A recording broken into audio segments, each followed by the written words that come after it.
Listening on Audible helps your imagination soar. Whether you listen to stories, motivation, any genre you love, you can be inspired to imagine new worlds, new possibilities, new ways of thinking. Maybe you'll find inspiration in the incredible true story of Black female mathematicians at NASA in Hidden Figures, or the fantasy world of Throne of Glass. There's more to imagine when you listen. As an Audible member, you get to choose one title a month to keep from their entire catalog. New members can try Audible free for 30 days. Visit audible.com/imagine or text imagine to 500-500. That's audible.com/imagine or text imagine to 500-500. Temp check. What kind of summer are we having this year? A family road trip summer? A beach bum summer? Or a wake me up when the sun sets summer? With Instacart, choose your own adventure and skip the shopping side quests. Where available, you can get ice cream delivered to your hotel, sunscreen to the pool, or cold brew to your bed. Well, door, in as fast as 30 minutes. Wherever you find yourself this summer, you can get the goods. Download Instacart for free delivery on your first 3 orders. Offer valid for a limited time. Minimum $10 per order. Excludes restaurants. Additional terms and fees apply. Hello, welcome. Let's chat. It's hard. You want to talk? I know, that's disappointing. Sit back. Let's work this out. How's it going? What are we doing here? Where are you going? Hey there. Wow. It's not always easy. It's amazing if you think about it. Let's think about this. Strange. I have some thoughts about that. Life is hard. Trauma bonded.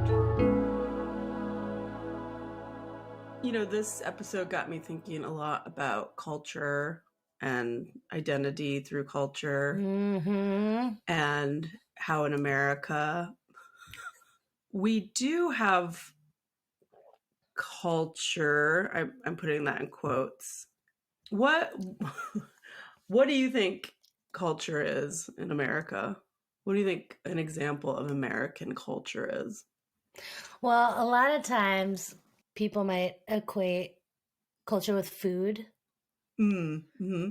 And it could be, but all the food that I'm thinking of actually probably came from other places, but maybe that's part of it. Like burgers on the grill. Yeah. Dad wearing an apron, talking about their upcoming trip to Disney World.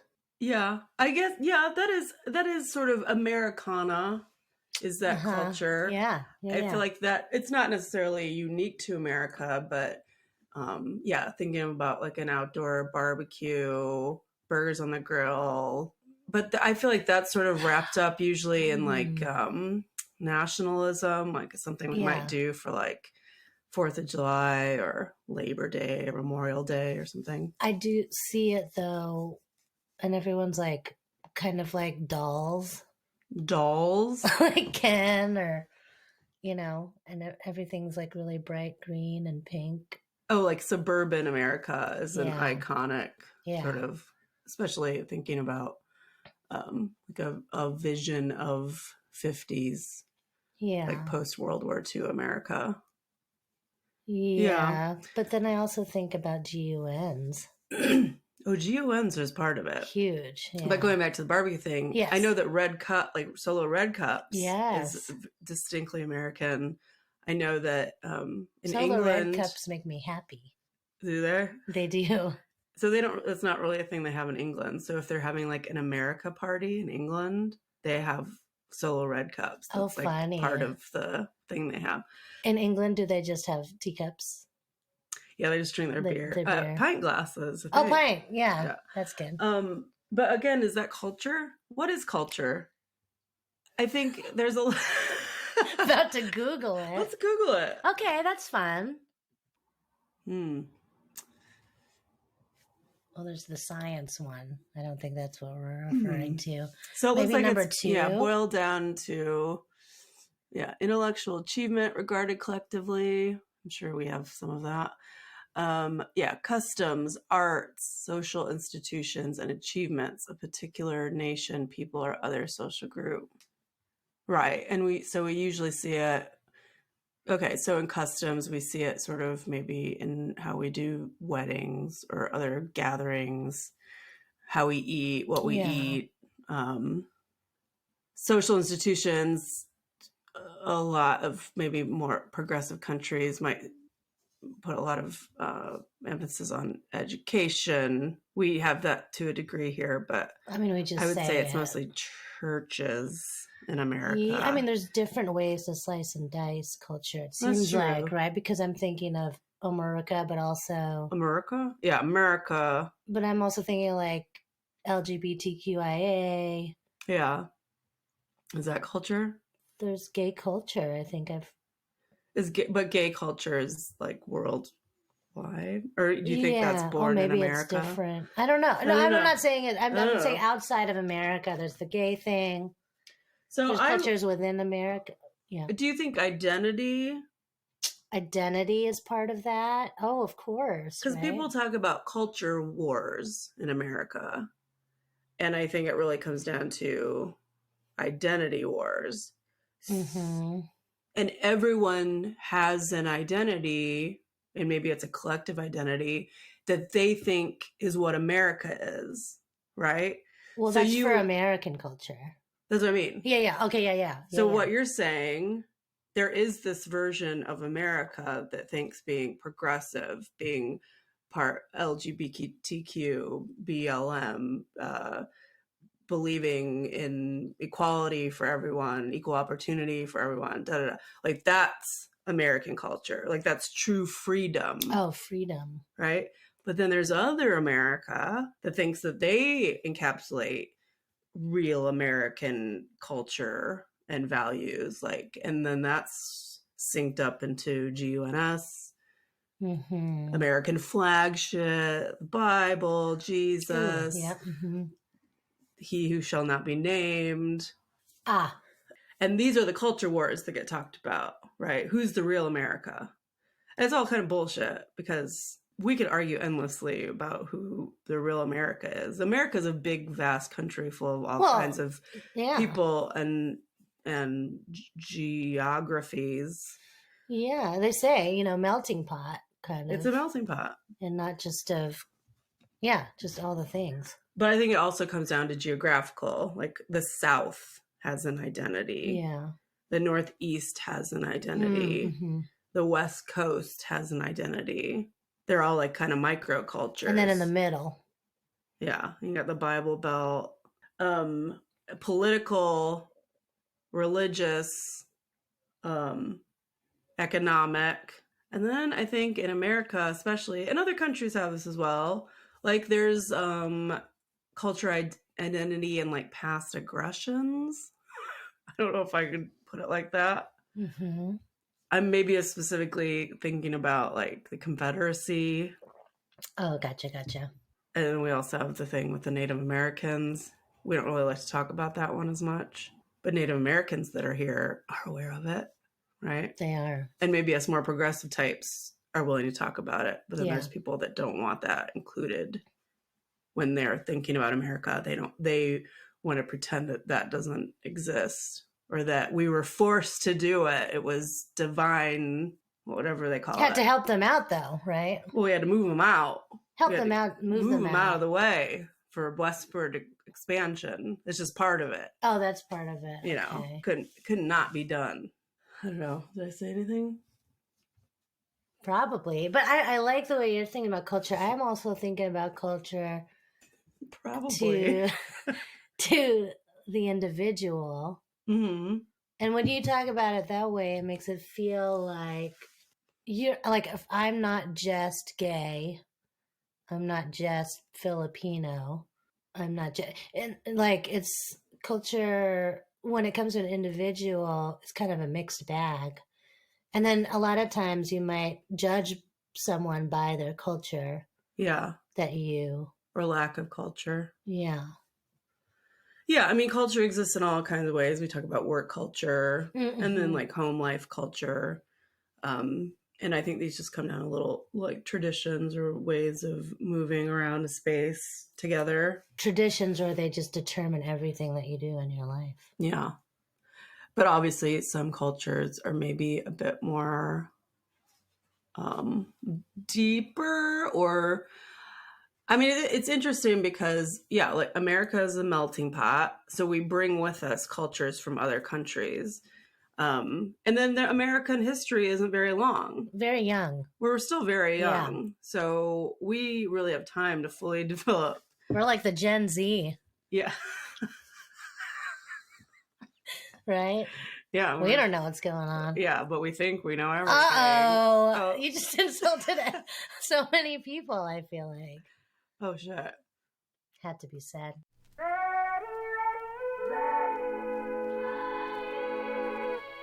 Welcome to Trauma Bonded. I'm Elly Westberg, and I'm actually here in the same room with Therese Garcia. Hello. And today we're discussing This Is Actually Happening, episode 295. What if you had to betray your family to save them? Wow. I'm looking at Therese because that was the first time she heard the title. She really goes in fresh, you guys. I don't even know. She don't even know the title. She knows the shorthand. This is Mev. Yeah, it's like Mev. She doesn't know what she's gonna get. Who's this Mev? Mev's family has a tumultuous time in India, her parents enduring traumas of their own, and due to violent riots, they eventually emigrate to Thailand and then the US.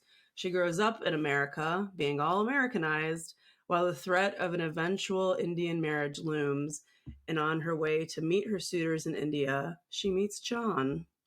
Sneakily, Mev deepens her relationship with John, marries him, and her family's anger and threats cause her estrangement, enforceable by a legal restraining order.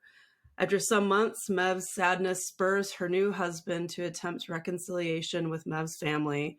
Due to the pain of separation, Mev's father is able to choose love over tradition and finally accepts Mev's decision and John as his new family. Love transforms her family entirely. I spent some time on these synopses. That's really good.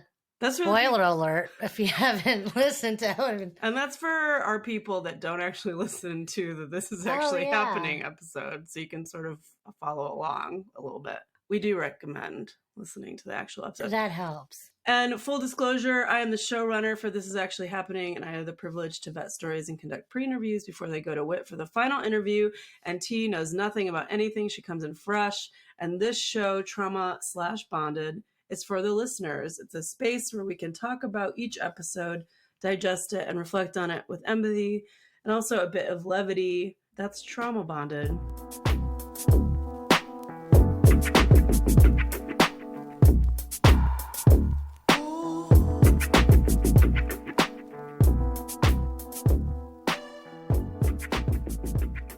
T, what stuck out to you as the heart of Mev's story?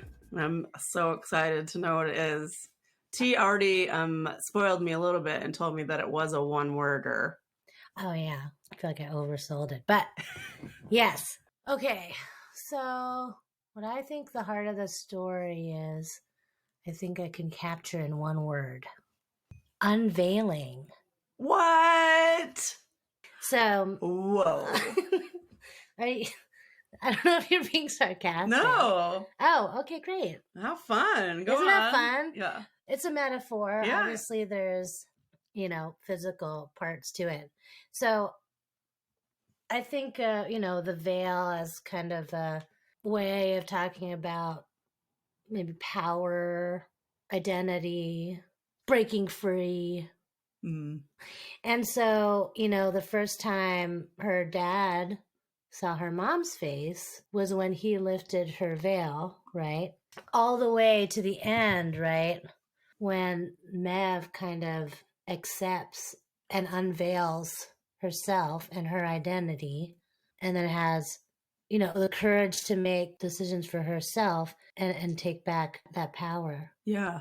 And then there's a lot of little bits throughout that I think we'll probably talk about throughout, but I think lifting the veil and being, on what side of the veil you're on, who's lifting the veil, those moments.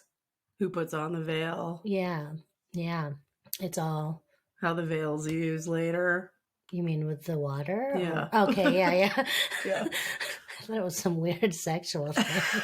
I was like, what? Oh, that's good. Thank you.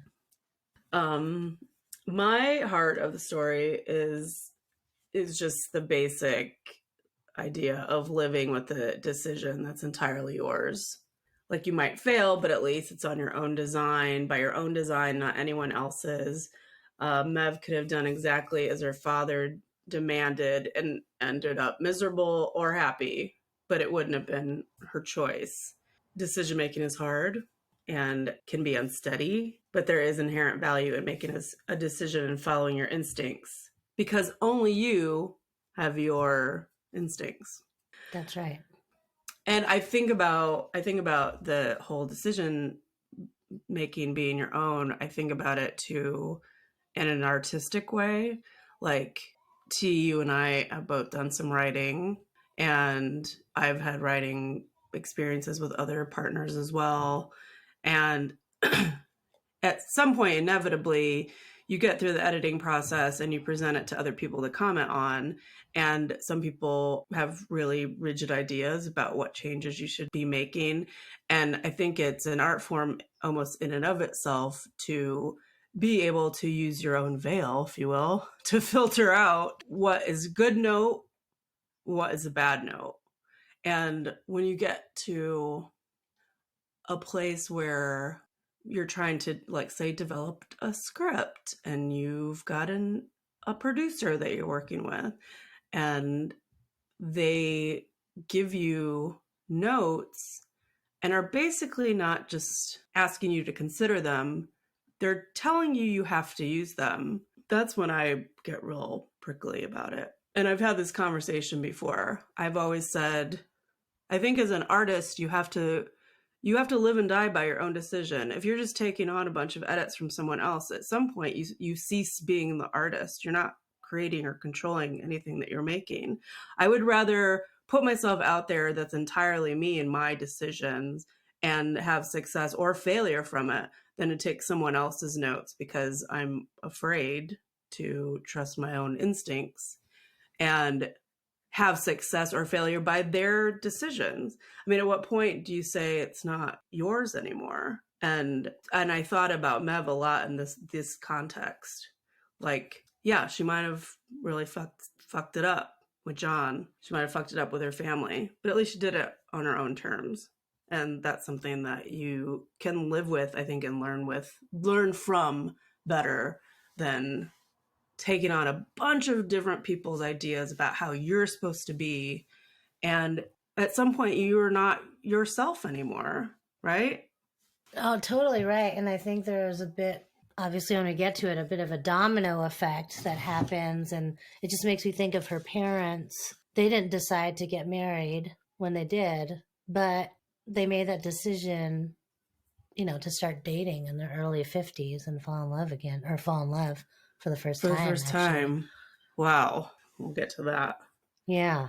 I really do think, I think this story is it's a really great story of like pushing these traditional Indian Muslim culture right up against America, right? And then, you put a traditional Indian Muslim family in America, there's bound to be a hybrid that comes out of it. You're not going to be like fully one or the other. And I really feel like this story is one that shows that if you work at it, and you're going to have troubles along the way to do it, that it can work. I really loved the beginning of the episode and how she really sets up the family for us, to get this sort of rich background on where her family came from and all of the inner workings of how her parents ended up being the people that they are. And she didn't go on very long, but just the notes that she gave developed characters like so easily and so quickly. And I do know that Mev is a writer herself. I think I think that showed up here. It really did show. And there were like stats. It felt like there were stats. I know, she's like, my family, like 200 years ago. I'm like, oh, whoa, like she's like going deep. Yeah. Not like, and then my family from Indiana. And I admire people like that really know their past lineage. Do you feel like you know a lot about your past lineage? No, and it made me think I should probably learn that because I also, I guess your first I was generation born here. American. She wasn't born here, but Right. And I don't know a lot about the history of my family. But I very much identify with being some sort of weird hybrid. Yeah. That came in living in my parents' house, Catholic, Filipino, eating oxtail and peanut butter, coming in, eating hot dogs outside, and just being like kind of the weirdo. Mm. And then starting to blend in. Did you feel like growing up, when you went to American schools, you were American. Did you feel like you were coming into school with sort of a Filipino filter? I think so. Yeah. I mean, that's why I say like food is such a big part of culture. That's one thing I remember. I was like coming in with, rice and not necessarily oxtail, but something, some kind of meat or fat. And then everyone else has, like a sandwich. Right. And I'm over here and they're like, what is that? Right. Like maybe there'd be some rice, but yeah. It was, and I could feel being different. And I'm having a weird thing. Like, I think I used to have a little bit of an accent. Well, if you're growing up listening to Tagalog in the house, probably primarily, right? Did your parents speak Tagalog? Yeah, they spoke Tagalog, and all we did was hang out with churchgoers who all spoke Tagalog. Interesting. And then they'd speak English with a Filipino accent. And fun fact about Therese is she can't speak Tagalog, but she understands it. It's weird. I'm white and I grew up in the Midwest. Okay. And my family, I have no idea how many generations ago immigrated from England, Ireland, maybe some Scandinavian. I see it. Yeah. Yeah, but now that we're face to face. Did you know that Elly is white? White on white, but on white. Have you ever thought about doing those like tests to see how much white you are and how much white? Yeah. All the white I just named, but yeah. from the test. But how much? A third, maybe it's pretty much is exactly. Even. Yeah. Great. No, I can't say. I mean, I'm 100% Filipino, probably. Yeah, probably. Yeah. So brown. Oh wait, on brown. I'm brown on brown. Yeah. Garcia. Yeah, you are brown. Yeah. Should we talk about her father? We probably should. Is that a jump? The arc of her father is a strange one. I can't think of another character in recent times where I went like sort of all over the place emotionally with how I felt about this guy, right? He's set up to be really sympathetic, at the start of his life, having to be like this provider at 8 years old. We talked about straining the water in the Veil, giving food to his brothers and sisters. Yeah. Literate because never had time for education, just constantly working, traveling, really focused on taking care of his family. And you really start to you just have a picture in your mind of this guy, like, what a wonderful person. And then just kind of becomes this monster, right? He's and going it's due crazy. To the toxicity of his mother and talking shit to him about what that slut whore wife of his is out doing. Yeah. And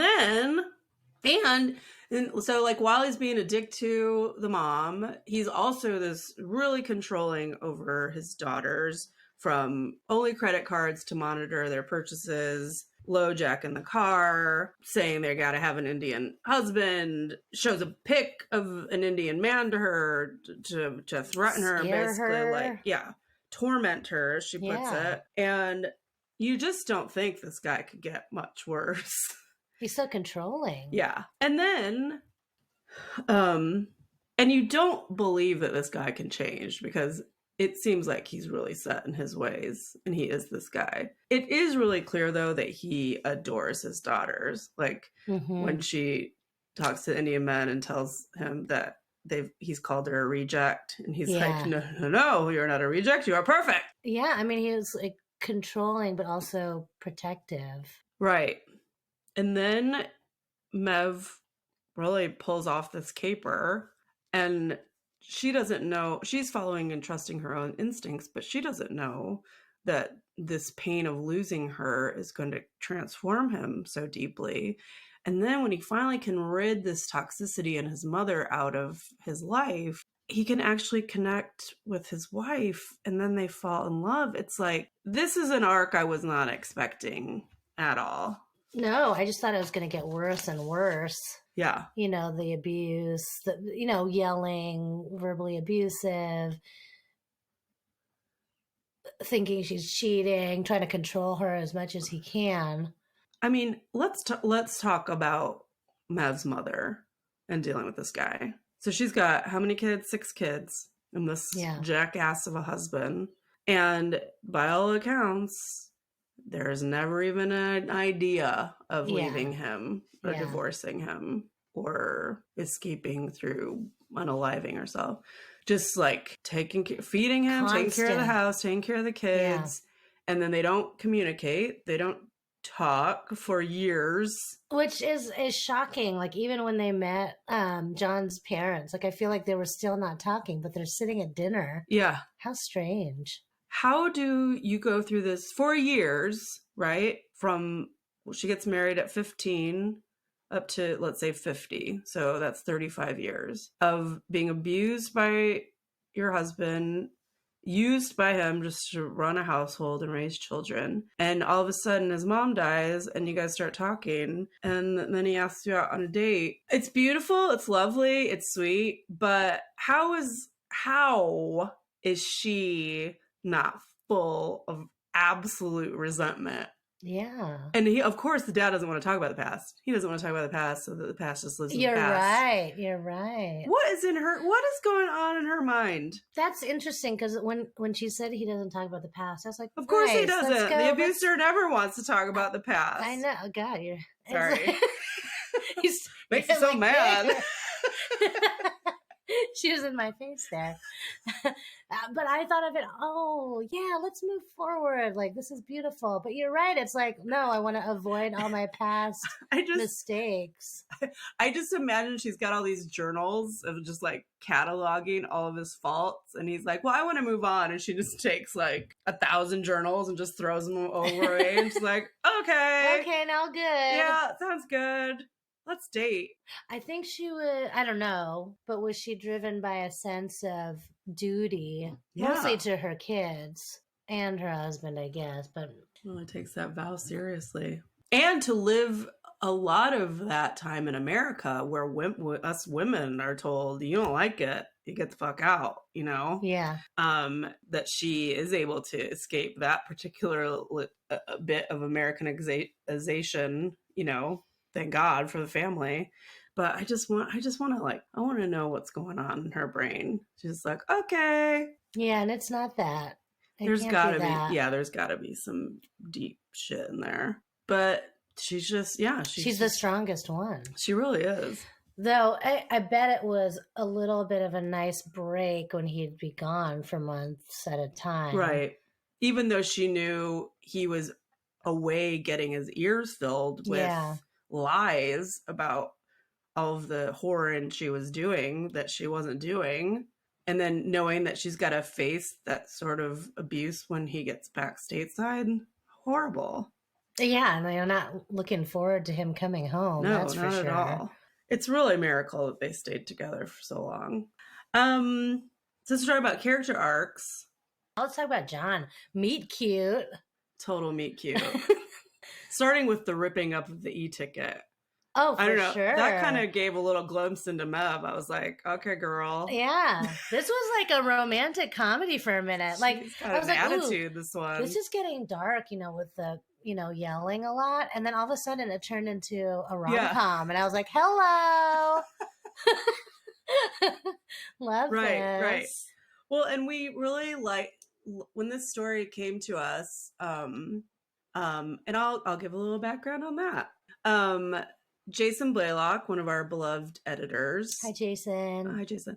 He was having a siesta at the Russian River, and he was with some other friends, and he met Mev on the river. Mev was there with her family, and they ended up like the groups ended up hanging out together, and Mev's told this story of how she met her husband. And Jason emailed us, the show, me and Whit, and said, hey, I heard this really interesting story. Should be willing to be interviewed. And at first we were like, it just felt like, yeah, like a meet cute, like kind of defying cultural expectations and meeting this love of your life, like a sweet story. We didn't realize there was so much like exploration of culture and family. And so at first we weren't really entirely sure that it would be like a good fit for the show, because it initially didn't feel like it had like the transformative aspects that we try to have on the show. But once I pre-interviewed her and I fell in love with her, and then of course Whit had the final interview with her, like we realized there was so many like wonderful underpinnings of transformation within the family and the characters of the story, her father, that we knew it would be a good fit for the show. It still is a slight difference, right? Kind of vibe. It does have a different vibe to it. Yeah. It lightened up quite a bit there. Yeah. That I wasn't expecting. Yeah. I thought it'd just get worse and worse. Yeah. So let's continue talking about the meet cute. Meet cute. Yeah. This podcast is brought to you by eHarmony, the dating app to find someone you can be yourself with. Why doesn't eHarmony allow copy and paste in first messages? Because you are unique, and your conversations should reflect that. eHarmony wants you to find someone who will get you. How are you going to know who gets you if people send you the same generic conversation starters they message everyone else? Conversations that actually help you get to know each other. Imagine that. Get who gets you on eHarmony. Sign up today. Plug in a Hyundai EV and the extraordinary happens. From the charge time and range in the Ioniq 5 and 6 to the adventurous spirit of the Kona Electric to the 601 horsepower Ioniq 5N. Hyundai EVs make the extraordinary electrifying. There's joy in every journey. EPA estimated 303-mile driving range for 2024 Ioniq 5 SE SEL Limited rear-wheel drive and 361-mile driving range for 2024 Ioniq 6 SE long-range rear-wheel drive with fully charged battery. Actual range may vary. Visit HyundaiUSA.com or call 562-314-4603 for more details. I will say, it's a little... Okay, I know where you're going. If this was in the relationship advice subreddit of Reddit, and like the Redditors would jump all over this age gap, yes, like straight away. We, just on the face of it, a 19-year-old girl don't really match up with a 29-year-old man. Okay. Completely different places in their life. If it just, again, on the face of it, without knowing the people they're in, it would seem like he was really taking advantage of her, and he's a skeezy dude. Yes. He's already skeezy. He's from New York. He's in real estate, and he's going to Ibiza. Like, these are not. None of these are selling points. Yeah, I was like, oh no, what's going to happen? This guy. And to be so bold to just like point to a teenager and tell her to sit next to you. She must have looked like a child, or maybe she looked like an adult woman, which she was technically, but she was also technically a teenager. I looked like I was 12 when I was 19. Well, I'm just letting you know. You still look like you're 12, so. But and then this is her first kiss. This is first something. I don't know. There's a little like, vague. The smile. Nearly got on the Mile High Club. Yeah. What do you nearly? What are we doing? First of all, these poor people sitting around them on the plane. Right next. That's what I was thinking. I'm going to like a work thing or something, and I'm sitting next to this kid and this adult. I'd be like, ding on the flight attendant. Can we ding this? Like, first of all, I need some champagne. Second of all, there's some weird romance blossoming here between a child this off? There must be a blanket. 7 hours. Disturbed. I know. Disturbed. I could not stop thinking about it. She didn't get specific, and I'm so weird. I needed to know all the things. I know. But yeah, so on the face of it, it looks really skeevy. So from the outside looking in, even though let's be mindful of the people around us on planes and not do how about things to each other. Maybe it sounds like there was a seat open next to him. Maybe it was someone wasn't like right next to them, just like Right. watching. They're like in a row of 3, just the 2 of them, like closest to the window. And yeah. And it's dark. It's dark. Hopefully God, they're I not hope so. gross. Yeah, I would couldn't be help so fixate grossed on out. this. Okay, so that's skeevy and weird. Sorry, and creepy. meet cute though. Meet cute in hindsight. Well, in hindsight. Now today we can look back and go, that was meet cute. Yeah. In the moment, I'm like, ugh. But if it had happened 2 years before that, yeah, weird. Gross. More than that, illegal. Definitely illegal. And you know, she might have been like mature, but it was her first kiss, so she wasn't that mature. Yeah. So whatever, they're still together, ended up being fine. Okay, so it keeps getting skeevy. I'm just gonna say that for John. Yes. Not okay. Ibiza. So he goes to do whatever he does in Ibiza. Yeah. I'm sure it wasn't like looking at real estate in Ibiza. He wasn't looking what were at you temples. doing there? So then he gets back to the States. She gets back to the States after successfully, you know, navigating 3 courtships in India.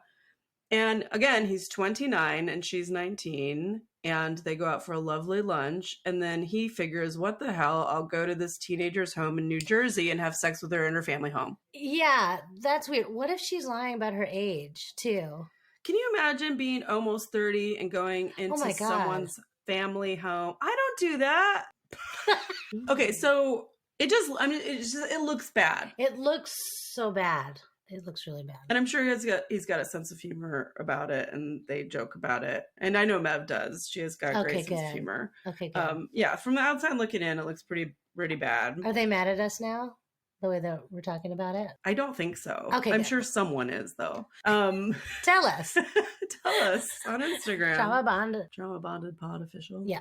Now the arc of John happens, which I think is wonderful. Oh, he's because he really does show like the depth of who he is. Like when they have the estrangement from her family and have to take out the restraining order, he's the one that sees her sadness and cares about her. He calls the dad, which is a huge thing to dads. If you're a man listening to the show and you want to get in good with your boyfriend or girlfriend's family, give the dad a call. Yeah. It means a lot to dads. Yeah.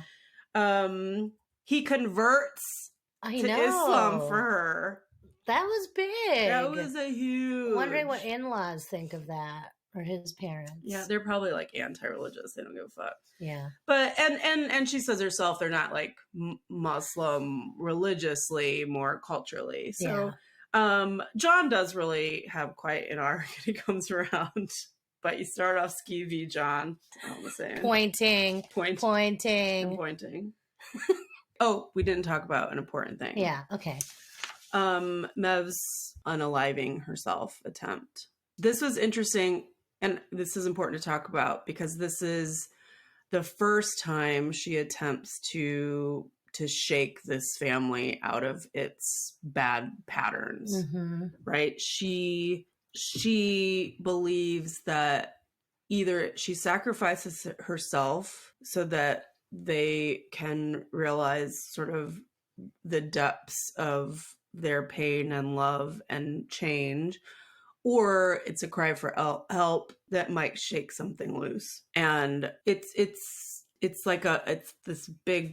a terrible thing that she does, but it's also, she thinks it's necessary. It's to make change happen. Why do you think she did it? I mean, I believe her when she says, I mean, the way that the parents were fighting all the time, she really believed that it was harming the family. Yeah. And she thought she was making some sacrifice so that they'd just wake up and be like, oh, wait, this isn't healthy for our kids. Yeah. You know?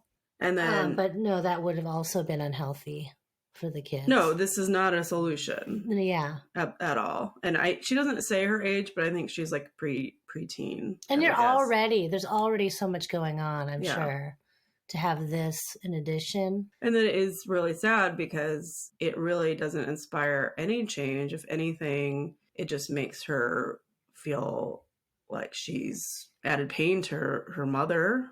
And possibly more like a harder grip from her dad. Yeah, there's a lot of guilt associated with what she's done. But it reveals a lot of things too about like her father's perception of what a family's supposed to be. There's a secrecy involved, and this is what happens in all families, but we just don't talk about it aloud. And it's the same thing that we talk about a lot on the show. It's like you have to shine light in these dark spaces in order for change to happen. And it might hurt to like root it out, but it's better toward healing, right? Yeah.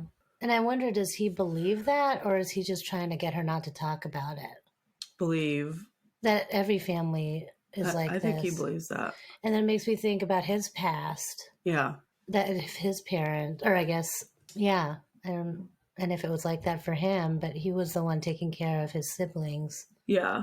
Well, because remind me, he lost his father young. Yeah. And by all accounts, his mother was terrible. Yeah. But it's weird because he like totally believes her when she says the wife's cheating on her. Yeah. On him. Yeah. There's a lot there. I just, when you say something like that, like all families are like this, we just don't talk about it. So don't tell anybody. He's trying, when he tries to sign to her not to say that she tried to kill herself to the psychiatrist, like he really is trying to hide. Yeah. Hide that. Well, I think these struggles are supposed to be kept in the family. There's this class thing, or just some things we don't talk about in public. It's like showing your ass. Yeah, problems are supposed to be kept in the home. Or you can just act right all the time. Act right. Well, stop being an asshole. Yeah. And then you could talk all about it. I mean, and this is also isn't like uniquely Indian. This is a lot of families do this. We had this in my own family. I think it's a generational thing. Yeah, I think so. And not in my immediate family, but I mean like my grandma, R.I.P. She was always like, "Oh, we don't talk about that. We don't talk," it's always like, "We don't talk about that. You don't bring that up. You don't talk about that."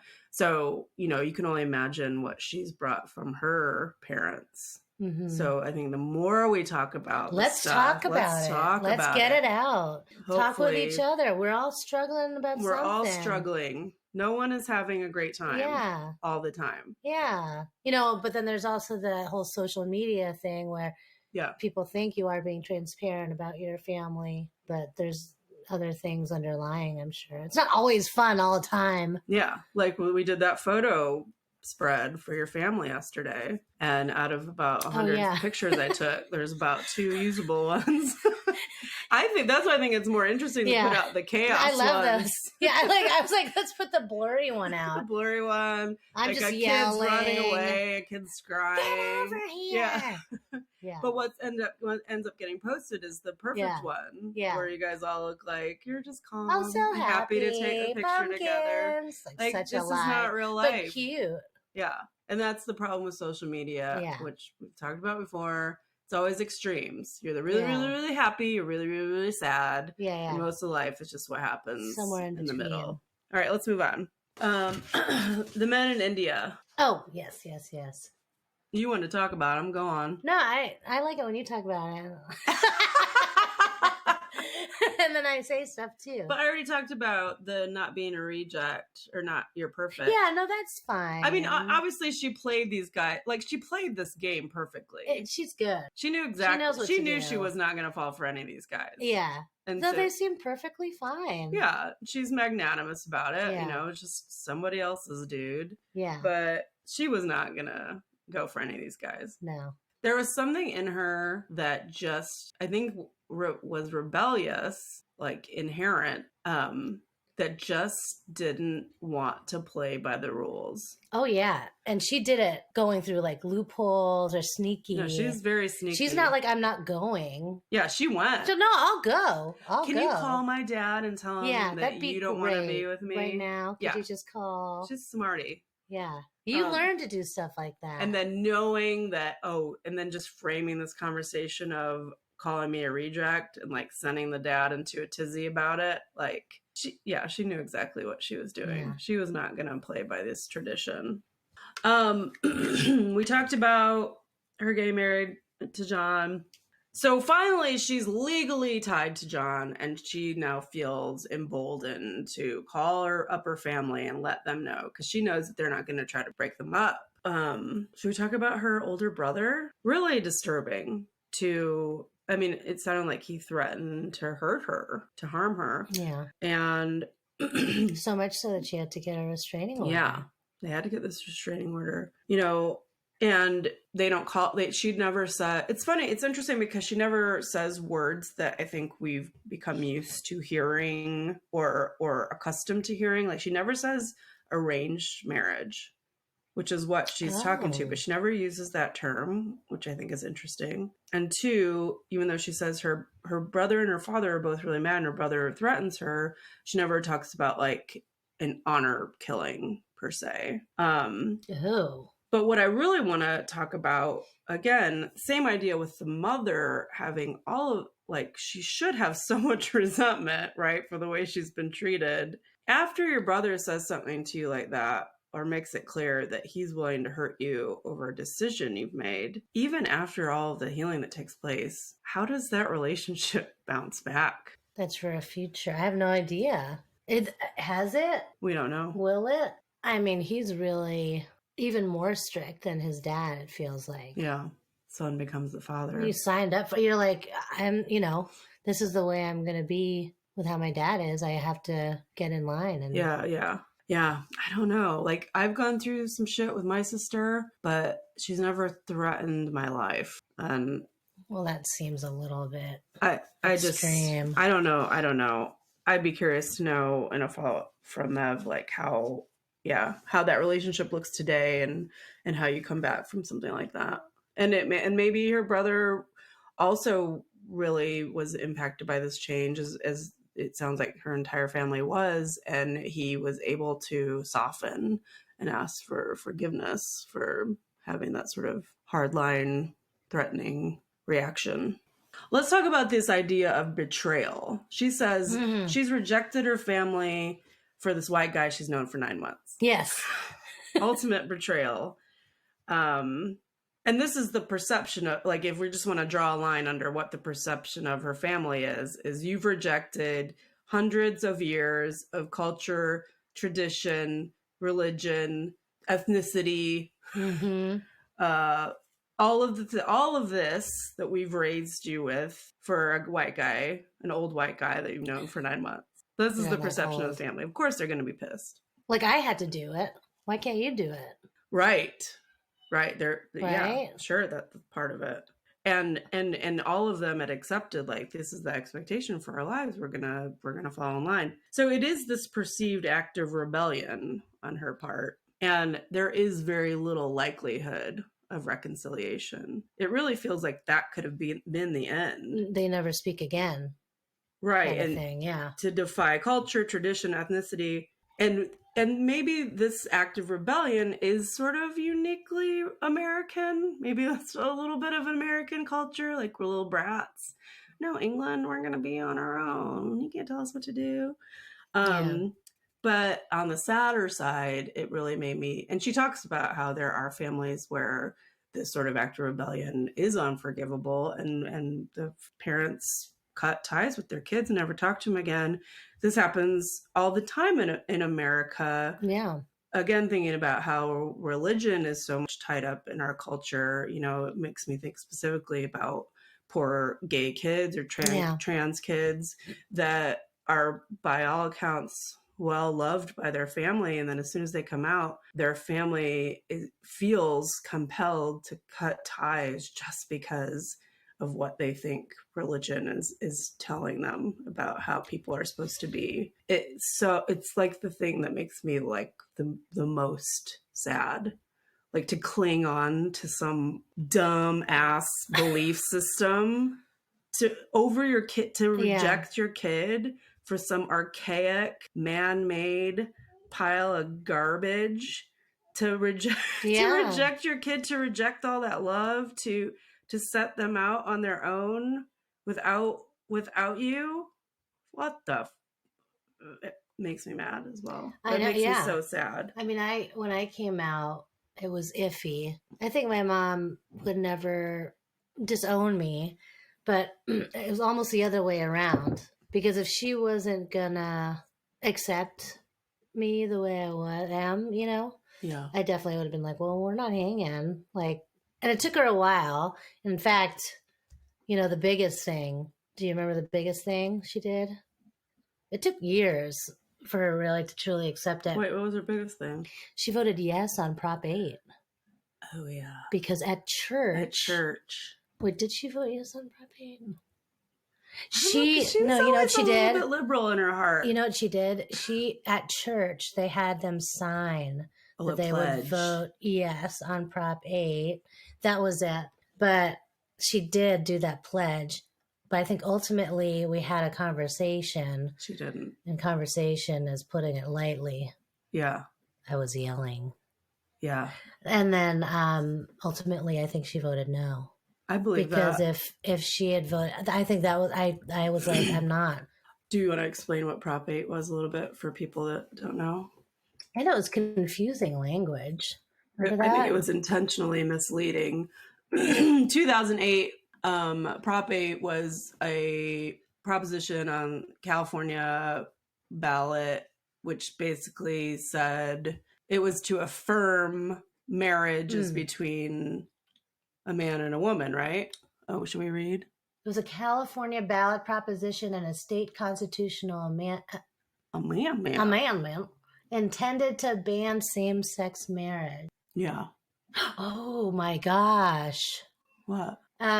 Sorry. It passed in the November 2008 California state elections and was later overturned in court. Yeah. Did you forget? I forgot. Did you think we won? I remember. Like, that was crazy. I remember now. Oh my God. That was a insane. lot of conservatives in California. People only think of like LA and San Francisco, which are sort of liberal blue places, but there's a lot of conservatives in California. Oh my God, I forgot. And it was a big drive to get people out to vote for Prop 8. It was a big deal. Mm-hmm. Yeah. Yeah. When I was living with your mom, we'd get calls during, for the 2020 election. Some bitch called and was like, hey, Elly. Elly. We're just calling everyone to tell everyone to vote for Trump. And I was like, excuse me? I knew. And I was like, why? Because he's anti-abortion. And that's like pretty much all Catholics. That's all I have to say. That's all it says on her piece of paper. Okay. And I was like, no, and don't call her again. Bye-bye.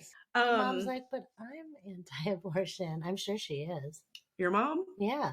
I don't think, though, your mom is dim enough to ever just vote on a one idea. No. I'm just saying that one piece. A lot of these dim, narrow-minded idiots will only vote on that one. Yeah. Let's see. I want to throw newborns into alligator pits to sacrifice them for Jesus Christ, our Lord and Savior. I want to starve school-age children until they know all of the Bible front to back. And I'm also against abortion. Oh, there it is. We'll vote for you. Yeah, alligators. What was the other things? That's cool. No. We don't care. Idiot. Which, by the way, is pretty much that, because they just want babies born. They're not interested in giving them any kind of like postnatal care or feeding them in school, that's a whole other thing. They just want babies born. They don't care how their families are taken care of after the fact. So fuck off. We're not a political podcast. Okay.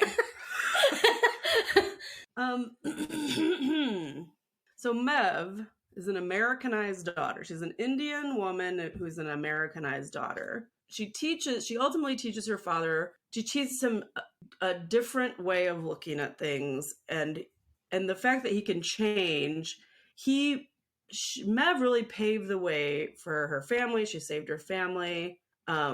She talks about how she takes his power and forced him to feel all of his feelings and to suffer. And this is what we were just talking about. So then it really becomes this question in his fucking face do I choose culture and tradition over the love of my child?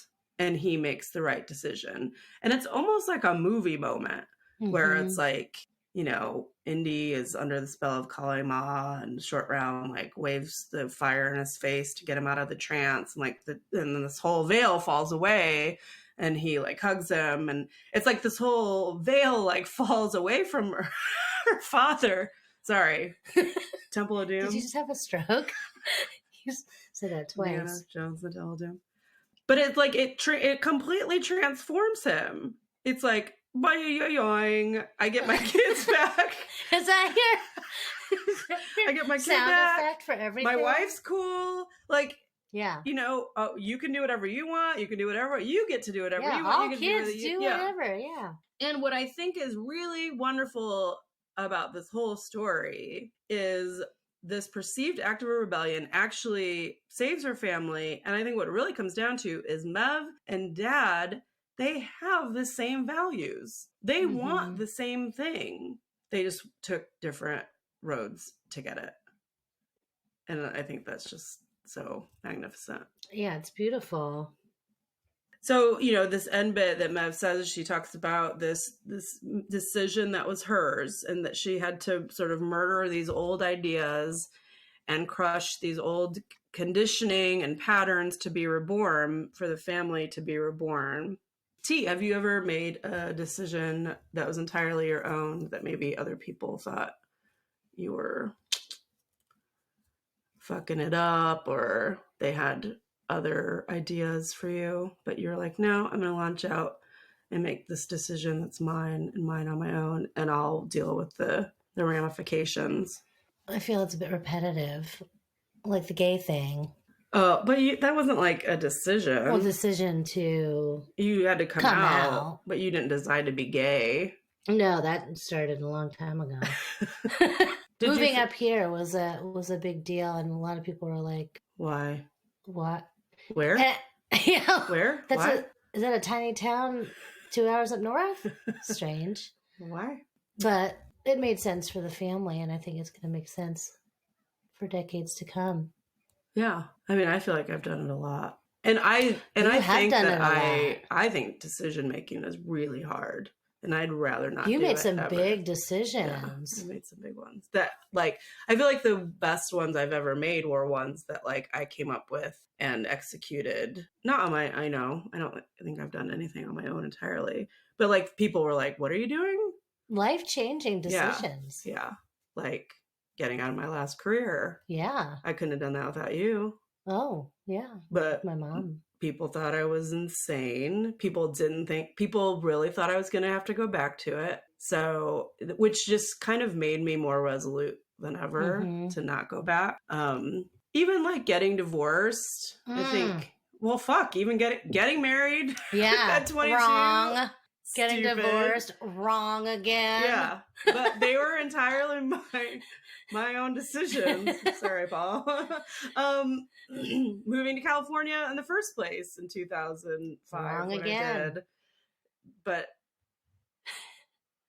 yeah. I'm joking. No, I know. Yeah. But yeah.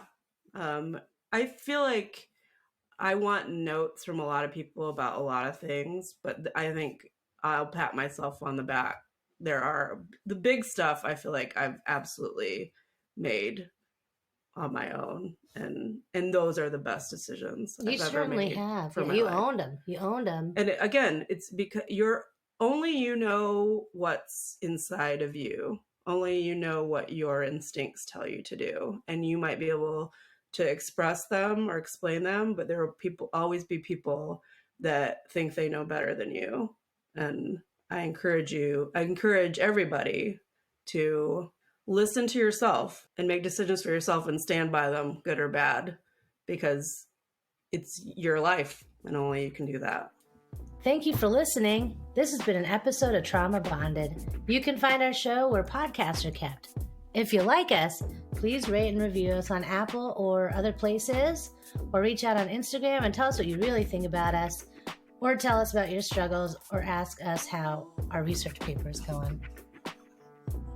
How's it going? Thanks to Mev for sharing their story and giving us the opportunity to talk about it. Thanks to This Is Actually Happening team, including Whit Missildine and Andrew Waits, and the maker of our music and website, Nathaniel Trimboli.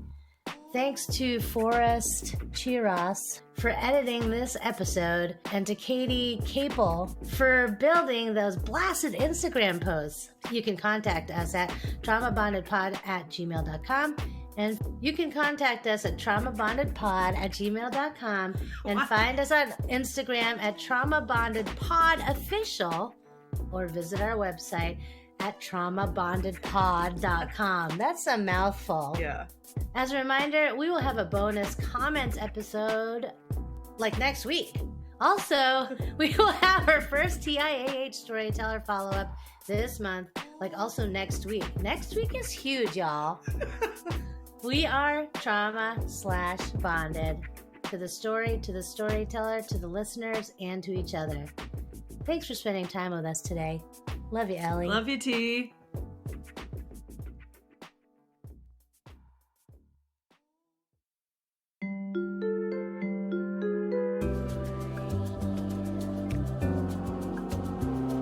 Good job. Hey, thank you. Hey, thank you. Okay. Have a good day. Thank you.